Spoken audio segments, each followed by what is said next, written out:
Assalamualaikum warahmatullahi wabarakatuh dan salam sejahtera. Yang dihormati Dr. Muhammad Hafiz bin Osman selaku pensyarah bagi subjek kokurikulum dan kesihatan.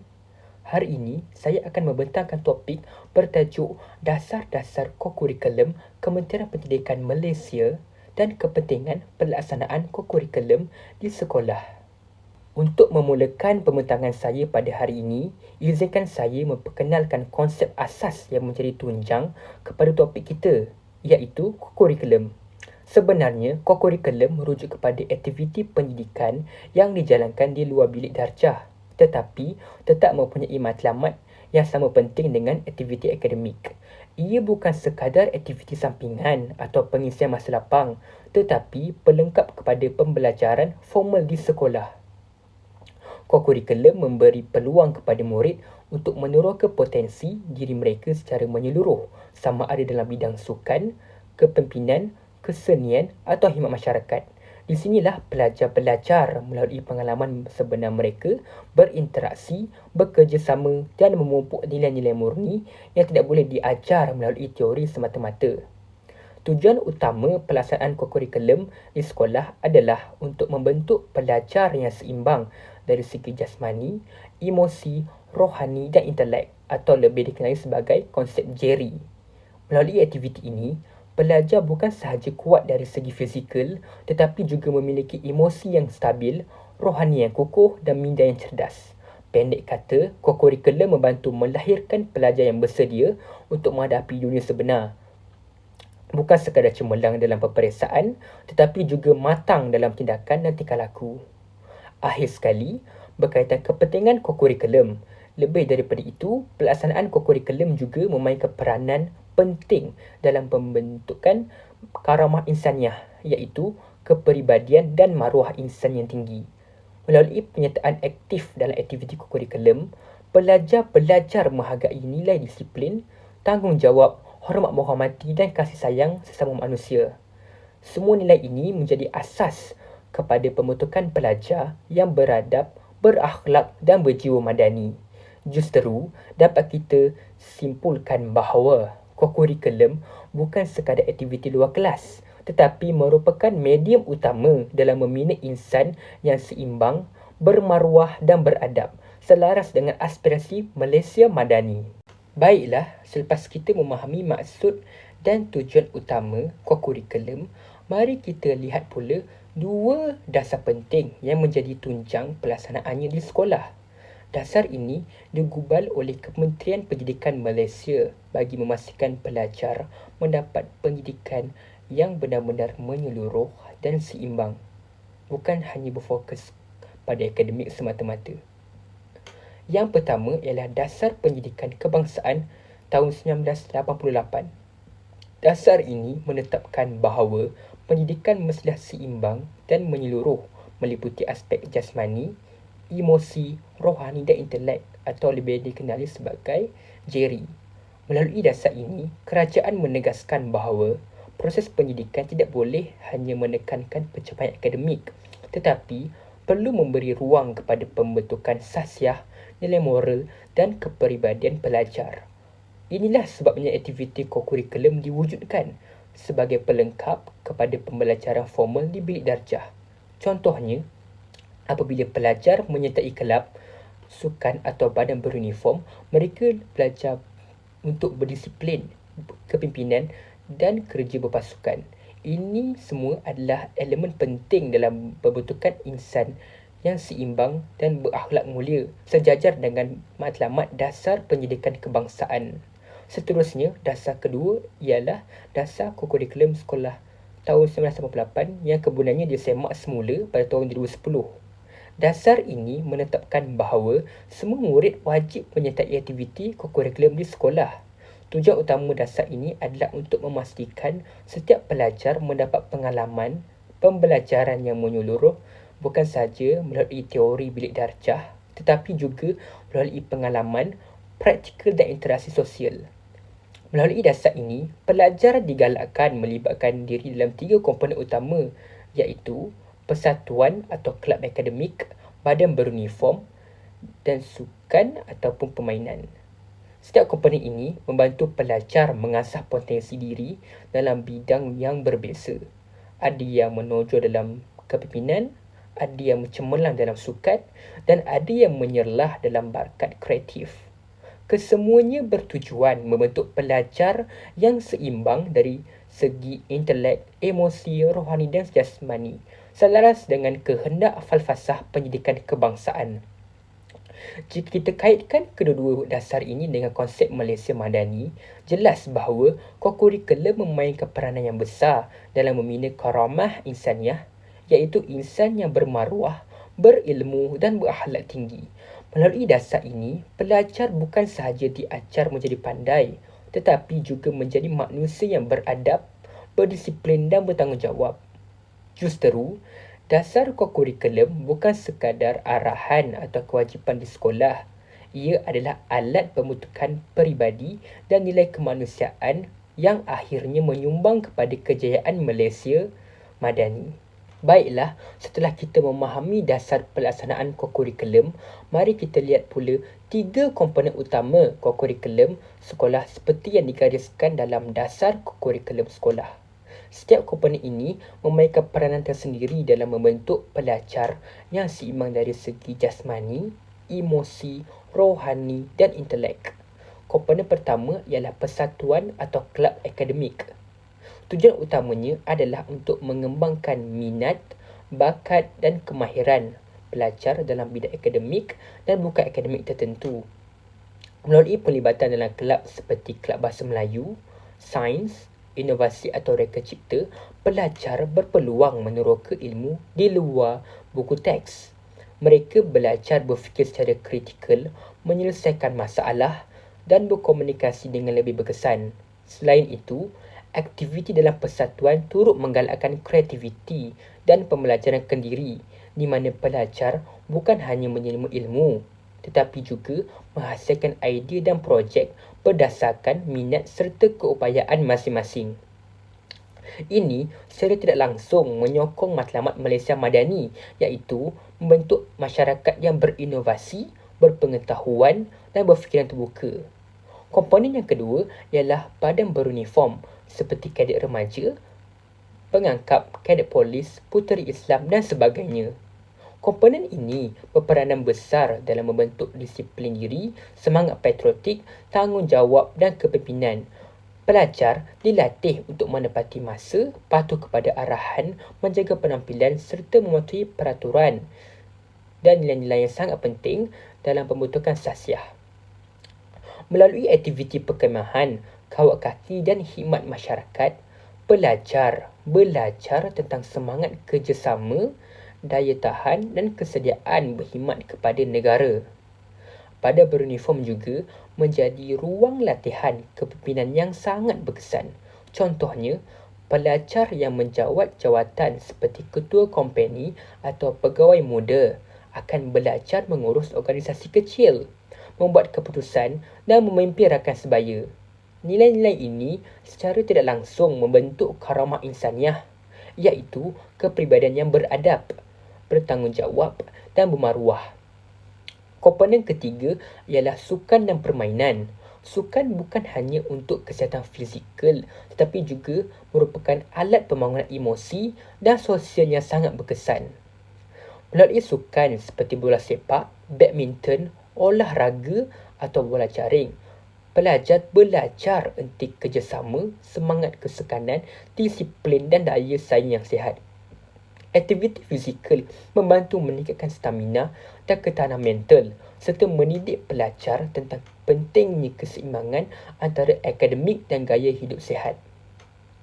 Lebih daripada itu, sukan juga mendidik tentang nilai hormat, adil dan tolong-menolong selaras dengan prinsip respect dan trust dalam gagasan Malaysia Madani. Pelajar yang aktif dalam sukan selalunya menunjukkan keyakinan diri yang tinggi, daya kepimpinan dan semangat berpasukan yang kuat.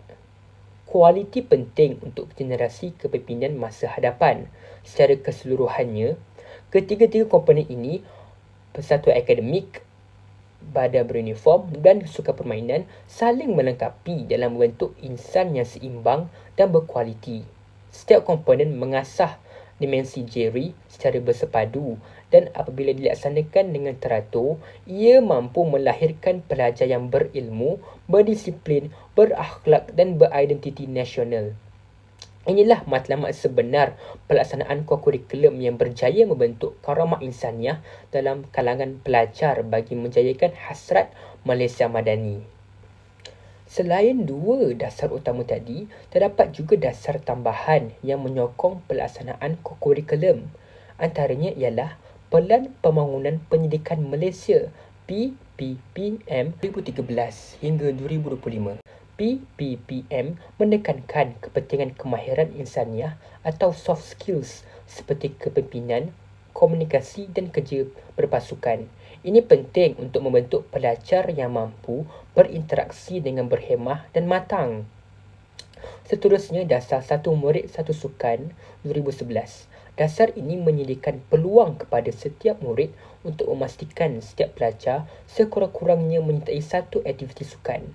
Ia menggalakkan pelajar aktif, sihat dan mempunyai semangat kesukanan.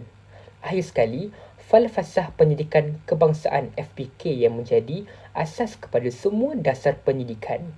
FPK mahu melahirkan insan yang seimbang, harmonis dan berakhlak mulia yang merupakan asas kepada pembentukan karamah insaniah. Sekarang, mari kita lihat kepentingan utama kurikulum di sekolah. Yang pertama, membentuk sahsiah dan karamah insaniah melalui aktiviti seperti perkemahan, perbahasan atau gotong royong. Pelajar belajar nilai seperti disiplin, tanggungjawab dan hormat. Nilai-nilai ini membentuk kepribadian mulia. Inilah yang kita maksudkan dengan karamah insaniah, iaitu insan yang bermaruah dan berakhlak tinggi. Yang kedua, membangunkan kepimpinan dan kemahiran sosial.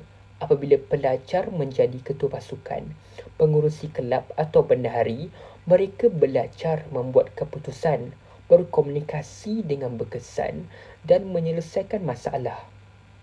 Kemahiran inilah yang akan digunakan sepanjang kehidupan mereka kelak. Kepentingan ketiga ialah memupuk perpaduan dan semangat kebersamaan. Kurikulum menyatukan pelajar dari pelbagai kaum dan agama apabila mereka bekerjasama dalam pasukan atau projek komuniti. Semangat toleransi dan saling menghormati dapat dipupuk. Inilah semangat yang menjadi asas kepada Malaysia Madani, iaitu masyarakat yang berakhlak dan bersatu padu.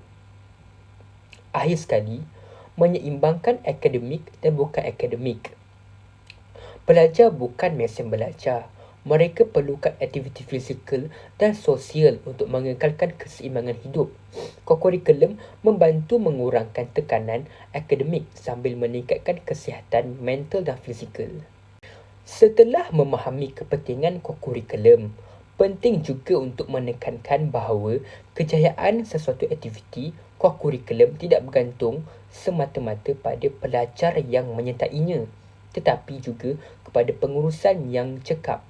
Pengurusan yang terancang dan sistematik memastikan setiap aktiviti berjalan dengan lancar dan memberi impak positif kepada pembangunan sahsiah pelajar. Terdapat beberapa langkah-langkah pengurusan yang berkesan. Yang pertama, perancangan strategik tahunan. Setiap sekolah lazimnya menubuhkan jawatan kuasa kurikulum yang bertanggungjawab untuk menyusun takwim tahunan aktiviti. Perancangan ini termasuklah menentukan jenis aktiviti, jadual pelaksanaan serta sumber yang diperlukan. Dengan adanya perancangan yang rapi, semua pihak termasuk guru, pelajar dan pihak pentadbiran dapat berganding bahu bagi bersedia dengan baik untuk menjayakan aktiviti tanpa sebarang gangguan. Yang kedua, penilaian dan pemantauan berterusan melalui sistem PAJSK, iaitu sistem pentaksiran aktiviti jasmani, sukan dan kurikulum yang digunakan untuk menilai penyertaan dan pencapaian pelajar. PAJSK bukan sekadar rekod kehadiran tetapi menekankan penilaian holistik terhadap penglibatan pelajar dalam aktiviti kurikulum. Melalui pemantauan berterusan, guru dapat mengenal pasti pelajar yang aktif, mengesan cabaran yang dihadapi dan memberi bimbingan untuk meningkatkan penglibatan dan prestasi. Yang ketiga, kerjasama ibu bapa dan komuniti Pengurusan kurikulum yang berkesan juga memerlukan sokongan semua pihak. Guru penasihat memainkan peranan sebagai pemantau dan pembimbing. Ibu bapa pula dapat menyokong dari rumah dengan memastikan murid hadir dan bersedia untuk aktiviti. Selain itu, kerjasama dengan komuniti atau agensi luar membolehkan aktiviti kokurikulum menjadi lebih berimpak. Contohnya, program khidmat masyarakat atau lawatan pendidikan. Akhir sekali, penggunaan teknologi kini menjadi alat penting dalam pengurusan kokurikulum. Sistem seperti e-kokurikulum dan pangkalan data digital membolehkan guru merekod penyertaan murid, menilai prestasi dan menyimpan laporan secara sistematik. Penggunaan teknologi juga memudahkan pemantauan prestasi pelajar dari segi kehadiran, pencapaian dan pelibatan aktif dalam setiap komponen kokurikulum. Kepentingan pengurusan yang berkesan ialah pengurusan yang cekap bukan sekadar memastikan aktiviti berjalan dengan lancar, tetapi juga menjamin kualiti pengalaman pembelajaran pelajar. Pelajar yang terlibat secara berstruktur dalam aktiviti kurikulum akan lebih mudah menghayati nilai-nilai seperti disiplin, tanggungjawab, kepimpinan dan kerjasama, sekaligus menyokong pembentukan karamah insaniah. Dengan itu, pengurusan yang sistematik dan menyeluruh adalah elemen kritikal dalam memastikan dasar kurikulum yang digariskan oleh KPM dapat diterjemahkan kepada pengalaman pembelajaran holistik yang berkesan. Jadi sekarang kita beralih kepada hubungan kurikulum dan Malaysia Madani. Konsep Malaysia Madani menekankan pembangunan manusia yang seimbang dari segi ilmu, nilai dan kemanusiaan. Kurikulum menjadi wahana utama untuk merealisasikan konsep ini di sekolah. Melalui penyertaan aktif dalam kurikulum, pelajar belajar untuk mengamalkan nilai-nilai madani seperti hormat, ihsan, keyakinan dan daya cipta. Inilah cara bagaimana pelaksanaan dasar kurikulum membantu membentuk karamah insaniah, iaitu insan yang berakhlak, berilmu dan berbakti kepada masyarakat. Seterusnya, kita beralih kepada topik kurikulum dan nilai Malaysia Madani. Kurikulum bukan sekadar aktiviti luar bilik darjah, tetapi juga wadah penting dalam menerapkan nilai-nilai Malaysia Madani ke dalam diri pelajar. Melalui pelaksanaan yang berpandukan dasar kurikulum KPM, setiap aktiviti mampu membentuk karamah insaniah, iaitu kepribadian mulia dan kesejahteraan insan sejati. Kita dapat melihat bagaimana 6 nilai madani diterapkan melalui aktiviti kurikulum di peringkat sekolah. Yang pertama, mampan. Perkara ini dapat dilihat melalui aktiviti badan beruniform seperti kadet remaja sekolah dan pengangkap. Pelajar belajar tentang disiplin, daya tahan dan keupayaan menghadapi cabaran. Nilai ini membentuk ketahanan diri serta semangat tidak mudah putus asa. Yang kedua, sejahtera. Keseimbangan antara akademik dan emosi dapat dilihat apabila pelajar menyertai aktiviti kurikulum. Ia membantu mereka mengurus tekanan, mengekalkan kesejahteraan mental dan membentuk gaya hidup yang sihat secara menyeluruh. Yang ketiga, daya cipta. Dalam kelab dan persatuan, pelajar digalakkan untuk berfikir secara kreatif dan inovatif. Contohnya, mereka menghasilkan projek reka cipta, mempersembahkan idea baru atau menganjurkan program yang melatih kemahiran berfikir aras tinggi. Yang keempat, hormat. Aktiviti kurikulum memperkukuhkan semangat perpaduan dan kerja berpasukan. Pelajar belajar untuk menghormati rakan yang berbeza latar belakang, pandangan dan keupayaan. Nilai hormat ini penting dalam membina masyarakat majmuk yang harmoni. Yang kelima, keyakinan. Melalui aktiviti kepimpinan seperti menjadi ketua pasukan atau pengacara program, pelajar membina keyakinan diri dan keberanian untuk berkomunikasi. Nilai ini menjadikan mereka lebih yakin dan bertanggungjawab dalam membuat keputusan. Akhir sekali, ihsan. Nilai ini diterapkan melalui aktiviti khidmat masyarakat dan sukarelawan. Pelajar dapat memupuk rasa empati, kasih sayang dan tanggungjawab sosial terhadap komuniti. Inilah asas pembentukan insan yang berakhlak dan berjiwa besar. Kesimpulannya, 6 nilai Malaysia Madani bukan sahaja dijadikan slogan tetapi dihidupkan melalui pelaksanaan kurikulum di peringkat sekolah. Apabila pelajar menghayati nilai-nilai ini, mereka bukan sahaja cemerlang dalam akademik tetapi juga terbentuklah sebagai insan berkaramah insaniah. Selaras dengan matlamat Malaysia Madani yang menekankan pembangunan insan secara menyeluruh. Jadi, kita sebagai bakal pendidik di IPG bertanggungjawab untuk memastikan pelaksanaan kurikulum di peringkat sekolah bukan hanya memenuhi jadual tetapi menjadi wadah membina generasi pelajar yang berilmu, beradab dan berinsan seiring dengan visi karamah insaniah Malaysia Madani. Walaupun dasar kurikulum telah dirancang dengan baik, pelaksanaannya di sekolah masih berhadapan dengan beberapa cabaran utama yang perlu diberi perhatian.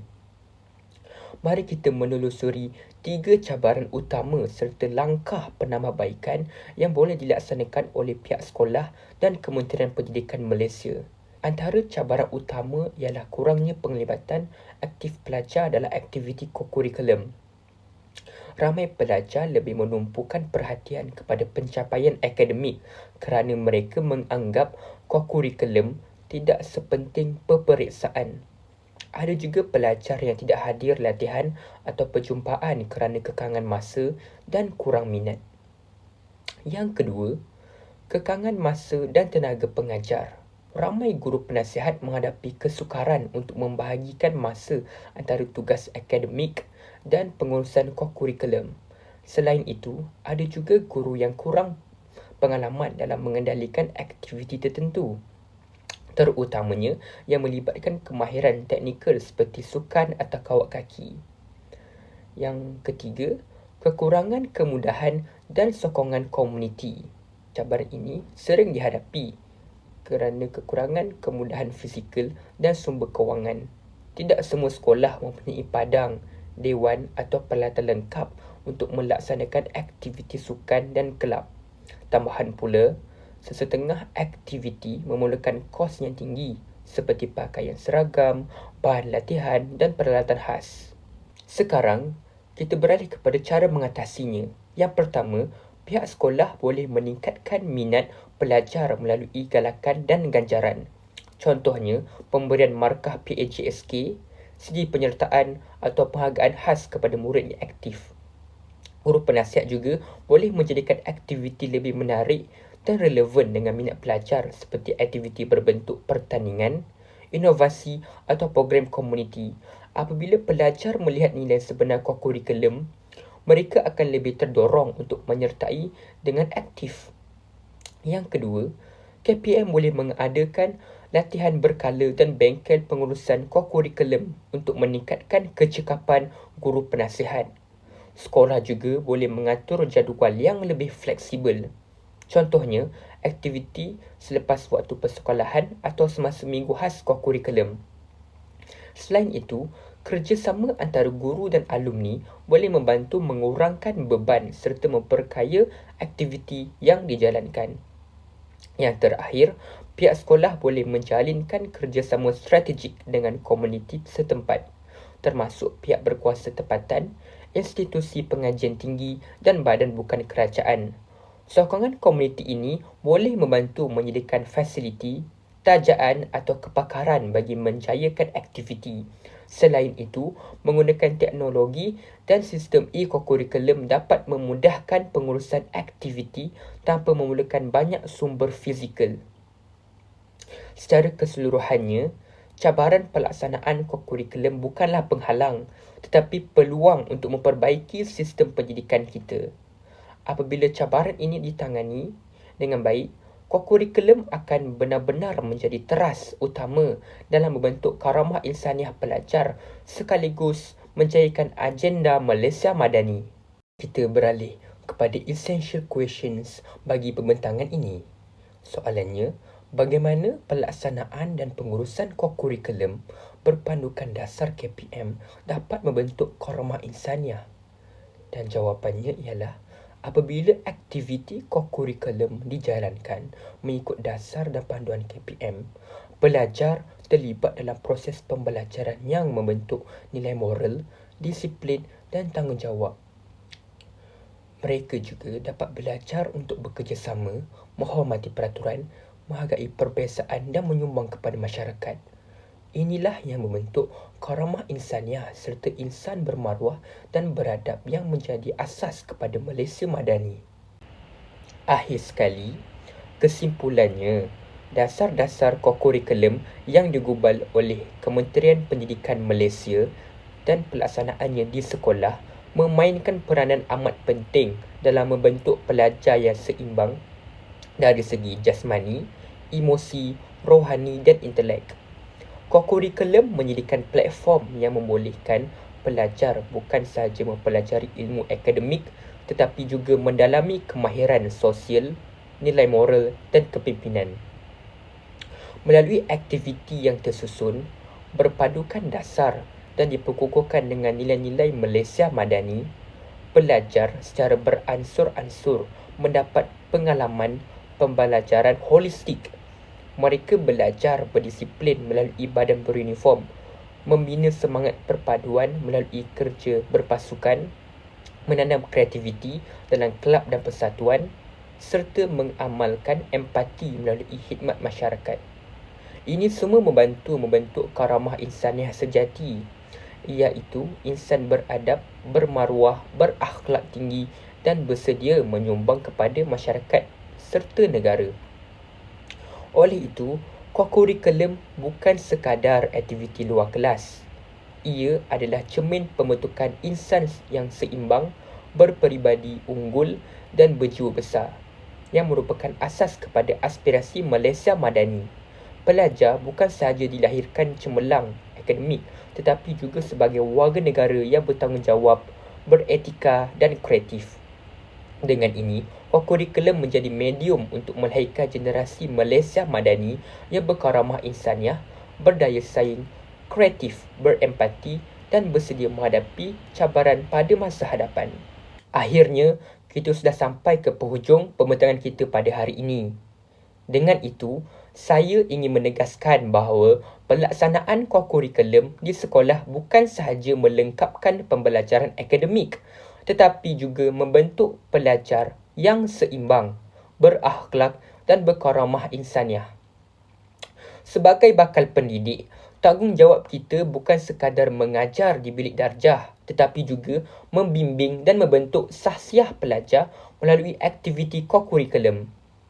Setiap perkemahan, latihan, pertandingan atau program khidmat masyarakat adalah peluang untuk menanamkan nilai mampan, sejahtera, daya cipta, hormat, keyakinan dan ihsan, sekaligus melahirkan generasi Malaysia Madani.